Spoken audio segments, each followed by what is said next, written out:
प्रियंका गांधी के लिए भी बड़ी कामयाबी रही है हिमाचल, क्योंकि प्रचार का जिम्मा उनके कंधों पर था और जीत का सेहरा भी उनके माथे पर बंधेगा। और ऐसा माना जा रहा है कि अब वो नई संकट मोचक कांग्रेस की बन गई है। हिमाचल प्रदेश फतेह से राजीव शुक्ला का भी कद बढ़ेगा। हिमाचल प्रदेश में कांग्रेस ने अपनी सरकार का गठन कर लिया है। सुखविंदर सिंह सुक्खू ने रविवार को 15वें मुख्यमंत्री पद के तौर पर शपथ ली। मुकेश अग्निहोत्री हिमाचल प्रदेश के पहले डिप्टी सीएम बन गए हैं। शिमला के रिज मैदान पर रविवार को दोपहर 1:30 बजे शपथ ग्रहण समारोह हुआ और इसमें कांग्रेस अध्यक्ष मल्लिकार्जुन खड़गे, राहुल गांधी, प्रियंका गांधी समेत कई दिग्गज नेता शामिल हुए। हिमाचल प्रदेश में चुनावी नतीजे आने के बाद कांग्रेस पार्टी से जुड़े वरिष्ठ नेता कहते हैं कि प्रियंका गांधी को निश्चित तौर पर अब आने वाले अलग अलग राज्यों के विधानसभा चुनाव में पार्टी के जनाधार को आगे बढ़ाने के लिए बड़ी जिम्मेदारी दी जानी चाहिए। पार्टी के वरिष्ठ नेताओं के मुताबिक हिमाचल चुनाव परिणाम घोषित होने के साथ प्रियंका गांधी सक्रिय हो गई थी। वो लगातार प्रदेश प्रभारी राजीव शुक्ला और केंद्रीय पर्यवेक्षकों के संपर्क में थी। प्रचार के दौरान भी प्रियंका लगातार कार्यकर्ताओं और नेताओं से मिली। उन्होंने हिमाचल में बहुत अच्छा खासा समय दिया। हिमाचल की जीत के बाद उनको कोई बड़ी जिम्मेदारी मिलती है, आला कमान उनको कुछ बड़ी जिम्मेदारियां दे सकते हैं, इस तरह की बात भी चल रही है। लेकिन एक और चेहरा है जिनको जिम्मेदारियां मिल सकती हैं, वो है राजीव शुक्ला। हिमाचल प्रदेश के जो चुनावी नतीजे आए उसके बाद राजीव शुक्ला का भी कद बढ़ सकता है। हिमाचल प्रदेश चुनाव में जीत दिलाने में कांग्रेस महासचिव प्रियंका गांधी वाड्रा और प्रदेश प्रभारी राजीव शुक्ला की अहम भूमिका रही। शुक्ला सभी को साथ लेकर चलने और बेहतरीन चुनाव रणनीति के जरिए भाजपा को शिकस्त देने में सफल रहे हैं। कांग्रेस के एक वरिष्ठ नेता के मुताबिक इस जीत के बाद शुक्ला का पार्टी में कद बढ़ेगा। उनकी 3 बड़ी रणनीतियों में ने जीत में अहम भूमिका निभाई है। सूत्रों से जो जानकारी मिली है उसके मुताबिक भविष्य में शुक्ला को कुछ और अहम जिम्मेदारियां सौंपी जा सकती हैं।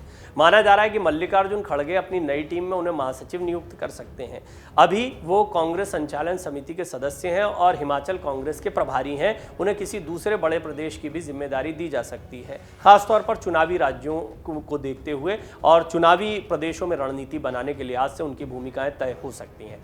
चेहरे के लिहाज से देखा जाए तो भारत जोड़ो यात्रा की वजह से राहुल गांधी का चेहरा जो है वो अब कांग्रेस का चेहरा है ही पहले से, लेकिन अब थोड़ा मजबूत चेहरा दिखाई दे रहा है। लेकिन इस जीत ने प्रियंका गांधी को भी एक बड़ा चेहरा बना दिया है। प्रियंका गांधी को अगले साल विधानसभा चुनाव में कमान देने की तैयारी चल रही है। चर्चा इस बात की भी हो रही है कि अगले साल होने वाले अलग अलग राज्यों के विधानसभा चुनाव में प्रियंका गांधी को बड़े नेता के तौर पर उतारा जा सकता है। हालांकि पार्टी से जुड़े नेताओं का कहना है कि इसका फैसला खुद प्रियंका गांधी ही करेंगी। दरअसल हिमाचल प्रदेश में हुए चुनाव में कांग्रेस नेता प्रियंका गांधी ने मोर्चा संभाला था। अब जब हिमाचल प्रदेश में कांग्रेस की सरकार बन गई है तो पार्टी को प्रियंका गांधी से बहुत ज्यादा उम्मीदें आने वाले चुनाव में या जिन राज्यों में विधानसभा चुनाव है उनसे भी लग गई है। वहीं जल्द ही होने वाले कांग्रेस की गुजरात हार की समीक्षा बैठक में अगले विधानसभा चुनाव की पूरी तैयारियों का खाका भी खींचा जाएगा। हिमाचल प्रदेश में चुनावी नतीजे आने के बाद कांग्रेस पार्टी से जुड़े वरिष्ठ नेता कहते हैं कि प्रियंका गांधी को निश्चित तौर पर अब आने वाले अलग अलग राज्यों के विधानसभा चुनाव में पार्टी के जनाधार को आगे बढ़ाने के लिए बड़ी जिम्मेदारी दी जानी चाहिए। उनका कहना है कि हिमाचल प्रदेश में मिली कांग्रेस की जीत में कार्यकर्ताओं से लेकर केंद्रीय नेताओं का बड़ा योगदान है और इसमें प्रियंका गांधी की सबसे अहम भूमिका है। जिस तरीके से हिमाचल प्रदेश के चुनाव में प्रियंका गांधी ने अलग अलग इलाकों में जाकर पार्टी के लिए प्रचार किया, उससे चुनावी नतीजे आने से पहले ही प्रियंका गांधी की मांग पार्टी कार्यकर्ताओं की ओर से की जाने लगी थी। वो कहते हैं अब तो ये स्पष्ट हो गया है कि पार्टी के बड़े चेहरे के तौर पर प्रियंका गांधी अगर मैदान में उतरेंगी तो जनता में भरोसा बढ़ेगा और सीटें बढ़ेंगी। कांग्रेस से जुड़े सूत्रों का कहना है कि आने वाले विधानसभा चुनाव के लिए प्रियंका गांधी की भूमिका को लेकर आला कमान ने योजना तो बना ली है, लेकिन अभी पार्टी शुरुआती दौर में गुजरात में हुए अब तक के सबसे बुरे प्रदर्शन को लेकर पार्टी के शीर्ष नेतृत्व के साथ चर्चा करेगी। इसके बाद में ही अगले साल होने वाले विधानसभा चुनाव की पूरी रूपरेखा भी तैयार की जाएगी। उसी बैठक के बाद यह तय किया जाएगा कि आने वाले दिनों में होने वाले विधानसभा के चुनाव में किस नेता को कौन सी जिम्मेदारी दी जानी है। हालांकि पार्टी से जुड़े नेताओं का कहना है कि जिन राज्यों में विधानसभा के चुनाव होने हैं वहां पर पहले से ही पार्टी के सक्रिय कार्यकर्ताओं और नेताओं को जिम्मेदारियां दी गई हैं। कांग्रेस पार्टी से जुड़े सूत्रों का कहना है कि गुजरात में अब तक के सबसे बुरे प्रदर्शन के बाद पार्टी आत्ममंथन करने के लिए जल्द ही एक बड़ी बैठक करने वाली है। पार्टी से जुड़े सूत्रों का कहना है कि हिमाचल प्रदेश में शपथ ग्रहण के बाद ही पार्टी की कोर कमेटी की एक बड़ी बैठक दिल्ली में होनी तय है, जिसमें पार्टी के कई वरिष्ठ नेता शामिल होंगे। पार्टी से जुड़े सूत्रों का कहना है कि चर्चा इस बात की भी हो रही थी कि राहुल गांधी उसमें शामिल होंगे या नहीं। हालांकि अभी तक यह स्पष्ट नहीं हो पाया है कि हार की समीक्षा के लिए होने वाली बैठक में राहुल गांधी शामिल होंगे या नहीं। सूत्र बताते हैं कि इसी बैठक में प्रियंका गांधी की आने वाले विधानसभा के चुनाव में जिम्मेदारियों पर भी चर्चा होनी तय है।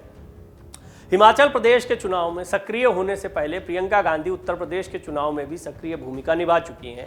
हालांकि ये बात अलग है कि प्रियंका गांधी की सक्रियता के बावजूद उत्तर प्रदेश के चुनाव में कांग्रेस पार्टी का जो हश्र हुआ वो किसी से छिपा नहीं है। कांग्रेस के एक वरिष्ठ नेता बताते हैं कि हिमाचल प्रदेश के प्रियंका गांधी की सक्रियता के बाद जिस तरीके से सत्ता में कांग्रेस पार्टी की वापसी हुई है, उससे उत्तर प्रदेश उनके ऊपर लगा जो तमाम सवालिया निशान हैं उत्तर प्रदेश के बाद के, वो मिट चुके हैं, बल्कि उनको एक जिताऊ नेता के तौर पर जनता ने स्वीकार किया है। राजनीतिक विश्लेषक ये भी कहते हैं कि हिमाचल प्रदेश के चुनाव परिणाम कांग्रेस निश्चित तौर पर उत्साहित इन परिणामों से है और कांग्रेस के तमाम कार्यकर्ताओं को उत्साहित करने वाले ये नतीजे हैं। इस उत्साह में प्रियंका गांधी की भूमिका को नकारा नहीं जा सकता।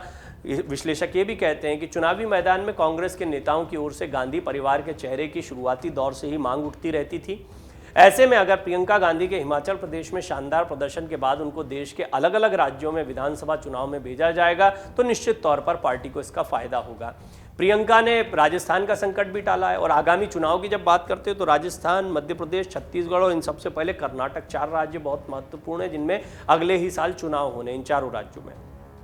कहा जा रहा है कि प्रियंका ने 2019 में कांग्रेस महासचिव बनाए जाने के बाद 2020 में राजस्थान के तत्कालीन उप मुख्यमंत्री सचिन पायलट को मनाकर गहलोत सरकार का संकट टाला था। मल्लिकार्जुन खड़गे को पार्टी अध्यक्ष बनाने में भी बड़ी भूमिका निभाई थी। तो ये भी माना जा रहा है कि राजस्थान को लेकर और मध्य प्रदेश, ये 2 राज्य बहुत महत्वपूर्ण हैं। हम बार बार आपको बता रहे हैं कि कांग्रेस किस तरीके से जोर दे रही है, चाहे भारत जोड़ो यात्रा के लिहाज से देखें, कांग्रेस की आगामी रणनीति के लिहाज से देखें या 2024 के लोकसभा चुनाव के लिहाज से देखें, तो अगले साल होने वाले विधानसभा चुनाव को सेमीफाइनल माना जाएगा लोकसभा चुनाव का, क्योंकि बहुत इमीडिएट होंगे और इनका इंपैक्ट लोकसभा चुनाव पर बहुत पड़ता है इनके नतीजों का। तो राजस्थान में और छत्तीसगढ़ में 2 जगह पर सरकार है, क्या सरकार बचा पाएंगे? क्या मध्य प्रदेश में भी सरकार थी लेकिन बीच में सरकार गिर गई, तो क्या वहां वापसी कर पाएंगे? बहुत बड़े सवाल हैं और इसमें प्रियंका गांधी की अहम भूमिका हो सकती है। कर्नाटक को भी नहीं भूलना चाहिए, यहां भी भारत जोड़ो यात्रा ने काफी समय दिया है। मल्लिकार्जुन खड़गे यहीं से आते हैं, सीधा मुकाबला कांग्रेस और बीजेपी के बीच दिखाई देता है। तो ये 4 राज्य जो हैं बहुत महत्वपूर्ण हैं। इन 4 राज्यों के चुनाव से पहले प्रियंका गांधी की कोई बड़ी भूमिका आपको दिखाई पड़ सकती है। डाउनलोड करें अमर उजाला ऐप और पाएं खबरें लगातार। अगर आप ये वीडियो YouTube पर देख रहे हैं तो हमारे चैनल को सब्सक्राइब करें और बेल आइकन को दबाना ना भूलें। अगर आप Facebook पर ये वीडियो देख रहे हैं तो हमारे पेज को लाइक करें।